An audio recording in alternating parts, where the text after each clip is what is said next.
নমস্কাৰ বন্ধুসকল, আপোনালোকৰ কাৰণে লৈ আহিছোঁ অত্যন্ত গুৰুত্বপূৰ্ণ খবৰ। অসমত আকৌ ধৰা পৰিল অবৈধ বাংলাদেশী। এইবাৰ বাংলাদেশী ধৰা পৰিল বৰাক ভেলীৰ কৰিমগঞ্জ জিলাত।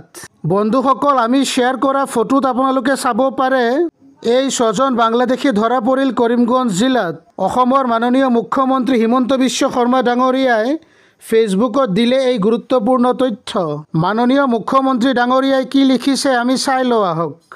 বন্ধুসকল, আপোনালোকে চাব পাৰে অসমৰ মাননীয় মুখ্যমন্ত্ৰী হিমন্ত বিশ্ব শৰ্মা ডাঙৰীয়াই ফেচবুকত লিখিছে, অনুপ্ৰৱেশ ৰোধৰ বাবে সজাগ আৰু সচেতন আমাৰ চৰকাৰ।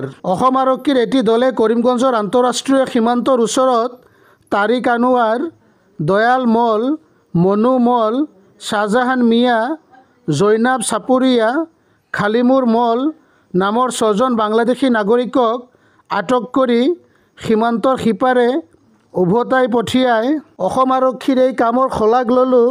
আৰু সেইমতে বন্ধুসকল, কৰিমগঞ্জৰ আন্তঃৰাষ্ট্ৰীয় সীমান্তৰ ওচৰত 6জন বাংলাদেশী নাগৰিকক আটক কৰি উভতাই পঠিয়ালে অসম আৰক্ষীয়ে।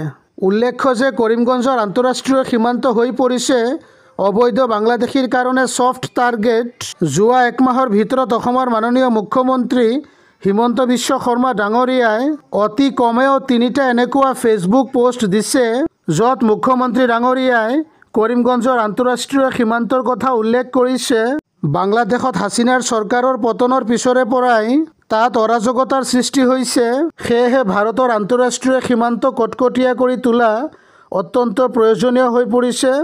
বন্ধুসকল, উক্ত বিষয় সন্দৰ্ভত আপোনালোকৰ কি মতামত আছে আপোনালোকে অনুগ্ৰহ কৰি আমাক জনাব। We hope this video was informative and helpful. Thanks for watching the video.